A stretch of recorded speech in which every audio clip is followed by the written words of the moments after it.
Hi everyone, Javai here. If you are interested in creating your own podcast, I highly recommend you check out Anchor, and let me tell you why. Anchor is free, and there are creation tools that allow you to record and edit your podcast right from your phone or computer. Anchor will distribute your podcast for you so it can be heard on Spotify, Apple Podcast, and many more. You can make money from your podcast with no minimum listeners. It's everything you need in one easy and simple place. So download the free Anchor app or go to anchor.fm to get started. Hey everyone, I'm Hannah. and I'm Javai, and we are so excited to be launching our very first episode today. So this month's category is local stories, and we will be covering the story of Kenneka Jenkins. We hope you enjoy, and take it away, Hannah. So our first case is about Kenneka Jenkins, and this begins on September 8th of 2017. Kenneka and her friends were going to a hotel party on the outskirts of the west side of Chicago at a hotel. Which is very Chicago-y culture and very normal, even if people say, oh, why did she go to a hotel? Very normal for Chicago. Yeah, it's not unheard of. I mean, we do have underage drinking. She was 19, but it's very typical. So her friends and her left in her mom's car from her house around 11:30 that night. And the important thing to note is that all the cameras throughout the hotel were motion censored. So it took something triggering the camera in order for the recording to start. So not everything was recorded very well. Or continuously. Thank you. So about 1:15, the group of her and her friends were seen arriving on the footage in the lobby, and everyone seemed to be really fine. They all looked like they were ready to go to a party. Everybody's walking in a straight line. No one seems to be under the influence of anything. And so they go up to the 9th floor, which is where the party was. At about 1:30, Kenneka's sister received just some communication on the phone from her, and that was the last she'd heard about it from her. And that's about the same time that the social media posts began. So there were a lot of different Facebook Lives and Snapchat stories going up. This party was for a friend of Kenneka's. It was her birthday. And so, they were just there having a good time. It looked like 30, 40 people from the videos that I could see. And so about 1:36, the birthday girl is specifically on Facebook Live, and you can hear Kenneka in the background say, "I'm not drunk." And it's kind of hard to tell if she's saying it in the way of "I'm not drunk, leave me alone," or if it's "I'm not drunk, but you're really drunk, you know. We know. So it's hard to tell. And then that's about it until 3:05 a.m. when Kenneka Jenkins and her friends decide to leave the party. And when they get out to the hotel or to the hallway, Kenneka realizes that she left her phone and her keys in the room. So for some reason, her friends left her alone in the hallway, and they went back to go get the keys and the phone. We're not really sure why she was left alone. Maybe, they didn't feel safe going back to the hotel room by themselves, and they figured she'd be safer in the hallway by herself. Not sure.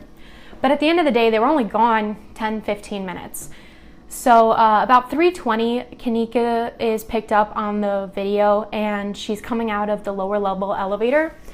And you start to see her stumbling around and running into stuff. So about 3:30, she runs into the bottom of a staircase. She goes into a men's room for a couple seconds. She just seems very lost and is wandering around, just she just can't find her way. She's kind of drunk, Some of us have been there. It happens. And 3:32, she is seen on the footage walking through this abandoned kitchen area and towards the freezer. So meanwhile, her friends have noticed that she's gone, and they begin looking. You can see them on the surveillance footage, and they're checking everywhere that she had literally just been. They're there a few minutes later. It's just Kenneka just missed them. So they can't find her, and they go up to the security to ask for some help, but they didn't want to help out. Some drunk kids, I guess, is really all that they saw, but as we see, not great. So they were no help, and they even tried to make the friends leave. They're you can't be loitering around, and they're no, we're looking for our friend, we're not going anywhere. So around 4 o'clock, So they're looking for about a half an hour, and then around 4 o'clock, they decide to call Kenneka's mom. And again, they had Kenneka's mom's car, so it took her a while to get there. She got there about 5 a.m., and the mom starts asking the staff for help, and they tell her the same thing. We can't get involved until the police are involved. So they start looking around the hotel themselves, and then about 7:15 is when the 911 call comes in. And the operator is really trying to talk her down. She's very flustered and upset. Her daughter's missing. She can't find her. Anything could be happening to her. They're near the airport. Right. You never know. And but the operator keeps telling her things like, just go home, just give it some time. And they specifically said, if you haven't heard from her by 10 o'clock, then by all means give us a call back and we can help you out from there. So this operator is telling her, go home for 3 to 4 hours. If you still haven't heard anything, give us a call again. So at 1 p.m., the report is filed, and 1:05, the cops start searching. And, I'm assuming that they were searching the hotel the whole time, but we don't really get any update on the timeline until about 8:30 that night on the 9th. And it's the hotel employees calling 911 on the mother, on Kenneka's mom. And they, the front desk lady is saying, she's knocking door to door and disturbing our guests, and the cops have no problem. All right, I'll send someone right over. Okay. But they didn't listen to the mom. Right, when a 19-year-old is missing and possibly under the influence. Sure, all right. So 10 p.m. comes around, and that's when the cops first see Kenneka on the footage. And so they go and they check out where she was in the kitchen. At 11:23 is when they get down to the kitchen. Okay. Almost 24 hours later. Since this girl has been missing, yeah. So when they went into the kitchen where they saw Kenneka go missing, or they last saw her, they just kind of look inside of the room, and then they're like, oh, okay, nothing's going on, nothing seems disturbed, we're gonna head out. The important thing to note is that the freezer that Kenneka tragically ends up in is out of view of the cameras. Okay. So we really just see her walk off, and you never see her again until, they find her. Yeah. So it's odd, but I also kind of get it because, the door was closed. It's an abandoned part of the hotel. The footage hadn't been, there had been nothing recorded for almost a full week or so between the last person entering that kitchen and Kenneka entering the kitchen. So it's super unused area. So I guess at the time it was safe for them to assume that would have been the last place for her to be in. Right, but at the same time, hindsight's 2020. Why couldn't you have just look? Just a few more seconds could have done something. So they say, oh, we see nothing. She must have gone a different way in the video, just didn't pick it up, or whatever. So 12:05 a.m. on September 10th is when her body is found by a hotel staffer. So it's approximately 21 hours since she's been seen. Oh, wow. Yeah. And she's found laying on her left side, facing the wall. And so this is an abandoned freezer. There's an abandoned kitchen, and they were about to rent it out to a company who was gonna have a catering and restaurant inside the hotel. Okay. So that's why the freezer was on, supposedly. It was that they were getting it ready to open up. But this freezer, to be fair, it's kind of dirty inside. It very clearly hasn't been used in a long time. There's nothing going on inside. It's just Kenneka and a dirty floor. But anyways, so she's definitely not dressed for cold weather. To be fair, it's early September. Chicago, that could be literally any weather. So who wears a jacket until December? Right. So she's wearing distressed jeans and a jean jacket, but she's just wearing kind of a white bra top. So it's not like there's a lot covering her, but she was going to a party. She wasn't expecting to be locked in a freezer for 21 hours. And she was wearing these whitish gray tennis shoes, which were dirty from the floor. The majority of her was kind of dirty, as if she'd been rolling around on the floor or something. Okay. And the thing is that they didn't take the temperature of the freezer when they first opened it. No one thought to check it. They opened the door and they were like, oh, Kenneka's here, let's get the cops involved. And they left the door open that whole time. So no one was able to get an accurate reading of what the internal temperature was when she was inside. So the temperature is taken 2 hours later, and it was 34 degrees Fahrenheit, but the freezer has the capacity to be 8 degrees Fahrenheit. Oh, wow. Yeah. Was that like a deep freezer then? Yeah, like super deep freezer where you like keep the stuff you're not going to use for a while, you know. So at 10 a.m. on the 10th that morning, the autopsy is conducted, and the only damage that is going on her body was her right foot. The shoe was missing. Like it was just a few feet away from her body. And so she just had like a cut on the outside of her foot, kind of just below the ankle. And she had a bruise, a 1/2 inch by 1/2 inch bruise on the back of her right leg. And the cut itself, they said it was like a 1/2 inch by 1/4 inch. So it's not huge. Right. It just maybe she scratched up her leg on the tile or, something. Right. But her blood alcohol count was 0.112. So way above legal. Yeah. For a 19-year-old as well. Yes. In the U.S., 21. Yes. So the other thing to point out was that there was a drug reported in her body called topiramate, and this is used for seizures as well as chronic migraines. But the important thing to note about this is that the levels that were reported were normal levels for therapeutic use, as if she had been taking them to treat migraines or seizures. I don't know which one, because I couldn't find anything. It doesn't look like anyone tried to contact any doctors of hers or anything. Her family was really quick to jump in and say, she would never take drugs. We weren't aware of her having any prescription drugs. But again, if it's a migraine drug, right. It's not a party drug. Clearly, you wouldn't slip this to someone, and it definitely not at this minor of a level. But doing some research on this drug, I found that alcohol and this drug mixed together it's really bad. So I'm sure she probably didn't even realize that, I'm sure, yeah. And then when you mix alcohol and cold weather, your body like really gets confused, because if you think about it, when you're drinking, you get really hot. I think it's like the blood vessels are expanding, which makes you feel really hot, but it also leads to rapid heat loss. So if you're hot and you're in a cold temperature and you're taking off clothes you don't already have on, you're gonna be way more susceptible to hypothermia, which is what we're getting at. So when you have alcohol and cold temperatures mixed together, your shivering response is diminished, and shivering is one way that your body tries to keep you warm when you're cold like that.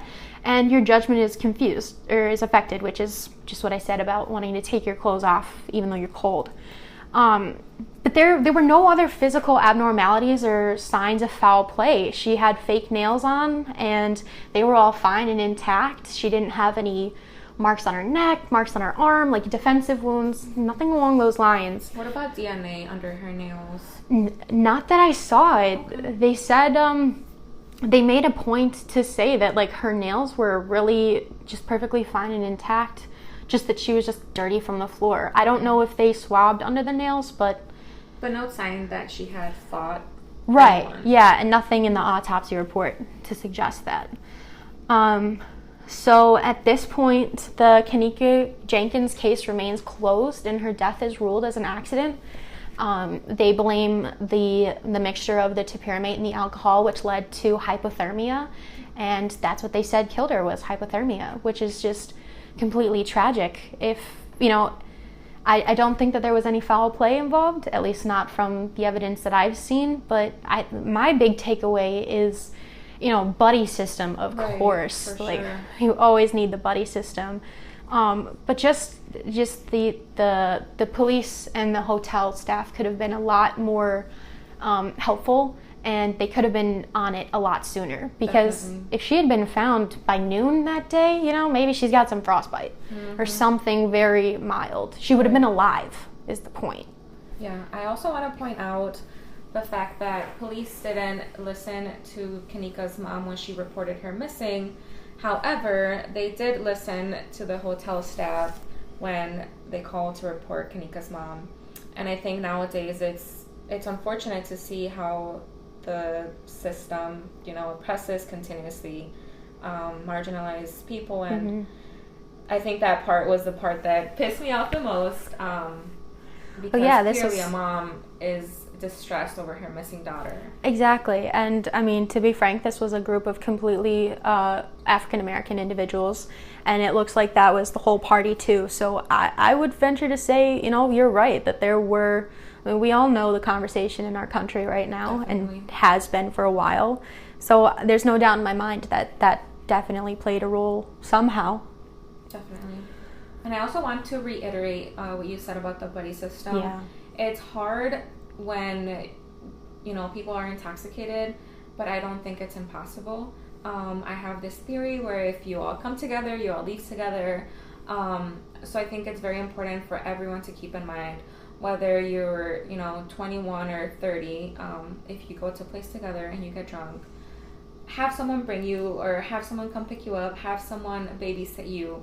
But I just think it's unfortunate that because they didn't have a buddy system, you know, this happened. And if people can be more aware, then I think we can avoid more accidents like these.